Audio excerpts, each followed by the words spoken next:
இன்னைக்கு இடைநிலை ஆசிரியர்கள் வந்து 28வது நாளாக நாங்கள் இங்கே போராடிட்டு இருக்கோம்.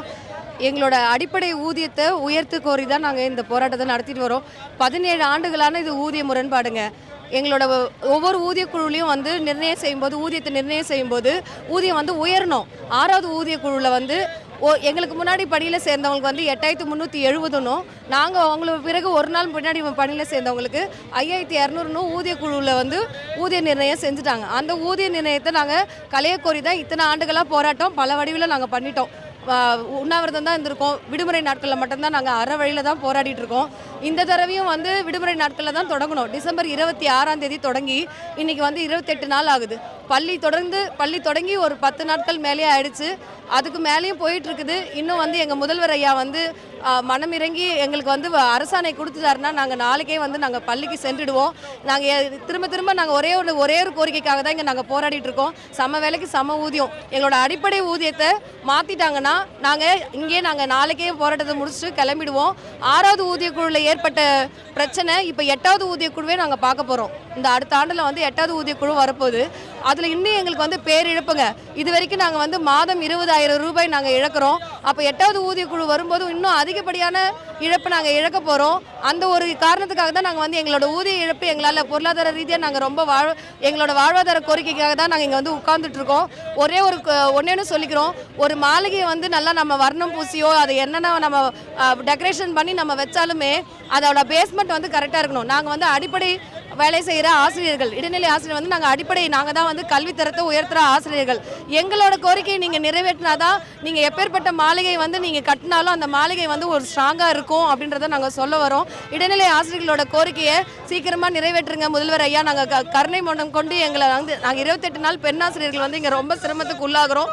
அது எங்களால் வெளிப்படையாக சொல்ல முடியல.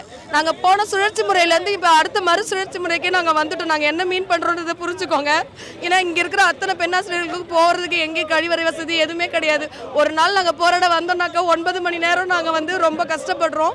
இந்த கஷ்டத்தெல்லாம் எதுக்கு பொறுத்துங்க? எங்களோட ஊதியத்தை வந்து நீங்கள் கொடுத்துட்டீங்கன்னா நாங்கள் அடுத்த நிமிஷமே நாங்கள் போகிறோம். இழப்புன்றதை அவர் ஒத்துக்கிட்டாங்க, சாருங்க வந்து ஒத்துக்கிட்டாங்க. உண்மைதான், நாங்கள் வந்து அந்த ஊதிய குழு வந்து பண்ணது தப்பு தான், அதை நாங்கள் சரி செய்கிறோன்றாங்க. அது சரி செய்கிறது என்னைக்குன்னு எங்களுக்கு தெரிஞ்சதுன்னா நாங்கள் இங்கேருந்து கிளம்பிடுவோம். பலாயிரம் பெண்ணாசிரியர்கள் வந்து இங்கே பாதிக்கப்பட்டிருக்கோம். கருணை கொண்டு எங்களுக்கு அரசாணையை நிறைவேற்றுங்க. நாங்கள் நாளைக்கே கிளம்பிடுவோம் ஐயா. பேச்சுவார்த்தை நடத்தினாங்க. எங்கள் மாநில தலைமைகளை கூப்பிட்டு அழைச்சி பேசிட்டாங்க. பலகட்ட பேச்சுவார்த்தை முடிந்து இப்போ இன்னும் அரசாணை அறிவிக்கிற நிலையில தான் இருக்கிறோம் அப்படின்னு நாங்கள் நம்பிட்டு இருக்கோம். முதல்வர் ஐயா வந்து அறிவிப்பு இந்த 2 நாளில் எங்களுக்கு சொல்லிடுவார். ஒரு நல்ல செய்தி சொல்லி எங்களெல்லாம் வந்து மனமகிழ வச்சு அனுப்புவாருன்னு நாங்கள் நம்பிக்கையோடு காத்து கொண்டிருக்கிறோம். அனைத்து ஆசிரியர்களும் 20,000 ஆசிரியர்களும் காத்து கொண்டிருக்கிறோம்.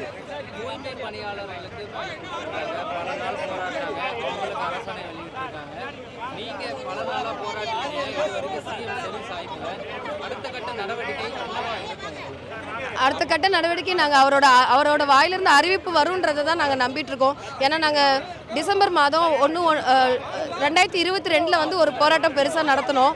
அப்போ வந்து புத்தாண்டோட முதல் நாளாக 1/1/2023 அப்போ உங்களோட ஊதிய நிர்ணயம் வந்து நாங்கள் சரி செய்கிறோம், சம வேலைக்கு சம ஊதியம் தருகிறோம்னு சொல்லி ஆணை வழங்கினார். அன்றைக்கி வந்து அறிவிப்பாக 3 நபர் குழு போட்டு உங்களுக்கு இது சரி செய்யப்படும் என்று சொன்னார். ஆனால் இப்போ வந்து 3 மாதங்களுக்குள்ளே சரி செய்கிறோம். நாங்கள் அது 3 வருடங்கள் ஆகிடுச்சு. இருந்தாலும் நாங்கள் காத்திருக்கிறோம். முதல்வர் ஐயா செய்வார். இப்போ இந்த சட்டசபை கூடியிருக்காங்க. இந்த நேரத்தில் வந்து கண்டிப்பாக எங்களோட அறிவிப்பு வரும்னு நாங்கள் எதிர்பார்த்து தான் காத்துட்ருக்கோம். போராட்டம் தொடர்ந்து கொண்டே தான் இருக்கிறது. முதல்வர் ஐயா வந்து அரசாணையை விட்டுட்டாருன்னா எங்களோட போராட்டம் நிறைவு பெறும். இடைநிலை பதிமுப்பு ஆசிரியர் இயக்கம் 16 ஆண்டு காலமாக நாங்கள் இந்த சம வேலைக்கு சம ஊதியம்ன்ற ஒற்றை கோரிக்கையாக போராடிக்கிட்டு இருக்கோம். எங்களுக்கு ஏற்பட்ட இந்த ஊதிய முரண்பாட்டை கழித்து தருவதாக நம்முடைய சமூக நீதி காவலர் எதிர்க்கட்சி தலைவராக இருக்கும்போது வாக்குறுதி கொடுத்தார். அது மட்டும் இல்லாமல் தேர்தல் வாக்குறுதி 311 இதை நிறைவேற்றி தருவதாக கூறினார்கள். அவங்க வாக்குறுதியை ஏற்றுக்கொண்டு நாங்களும் பல காலமாக 4.5 ஆண்டுகளாக காத்திருந்தோம். இப்பொழுதும் எங்களுடைய கோரிக்கை நிறைவேற்றப்படாமல் இருக்கின்ற காரணத்தால் தான் நாங்கள் இந்த 28 நாட்களாக இந்த போராட்டத்தை நாங்கள் தொடர்ந்து நடைபெற்று கொண்டு இருக்கிறோம். 3 குழு அமைத்தாங்க. குழு அமைத்தும் அது எந்த விதமான பிரச்சனையும் நிறைவு செய்யாமல் இருக்கிறது. போராட்டத்தை நாங்கள் தொடர்ந்து நடத்தணுன்ற அவசியம் எங்களுக்கு இல்லை. முதல்வர் ஐயா சொன்ன சொல்லை இன்றைய சட்டசபையில் நிறைவேற்றி தந்தார் என்றால் நாங்கள் நாளையே பள்ளி செல்வதற்கு தயாராக இருக்கிறோம். எங்களுடைய இந்த ஒரே கோரிக்கை வாழ்வாதார கோரிக்கை. எங்களுடைய வேதனையுடைய உச்சக்கட்டத்தை தான் நாங்கள் போராட்டத்தை வெளிப்படுத்திக்கிட்டு இருக்கோம். முதல்வரையா நிச்சயமாக நிறைவேற்றுவார் நாங்கள் நம்புகிறோம். கல்வித்துறை அமைச்சர் நாங்கள் ஆசைகளை கைவிட மாட்டோம்னு சொல்லிக்கொண்டே இருக்கிறார். அவர் நிச்சயமாக முதலிடம் தெரிவித்திருப்பார்.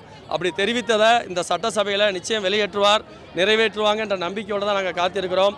எப்பொழுதுமே நாங்கள் அரசை விமர்சிப்பதற்கு நாங்கள் தயாராக இல்லை. அரசானது எங்களுக்கு செய்து தரும் என்ற நம்பிக்கையோடு தான் இருக்கிறோம்.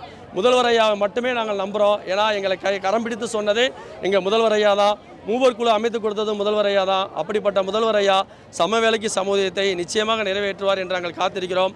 அவ்வாறு எங்களுடைய முதல்வரையா நிறைவேற்றி தந்தால் நாங்கள் என்றென்றும் கடமைப்பட்டு எங்களுடைய பள்ளியில் இந்த பாதிப்பு ஏற்பட்ட மாணவர்களுக்கு ஏற்பட்ட பாதிப்பை, ஏழை குழந்தைகளுக்கு ஏற்பட்ட பாதிப்பை கூடுதல் நேரத்தை ஒதுக்கி கூட நாங்கள் செய்து கொடுப்போம் என்பதை இந்த நேரத்தில் நாங்கள் தெரியப்படுத்திக் கொள்கிறோம். நாங்கள் பள்ளி திறந்த 5ஆம் தேதியிலேருந்து நாங்கள் இப்போ வரைக்கும் போகல. 26ஆம் தேதி எங்களுடைய போராட்டத்தை நாங்கள் ஆரம்பித்தோம். இப்போ இந்த 28 நாட்களும் நாங்கள் தொடர்ந்து போராடி கொண்டு தான் இருக்கிறோம்.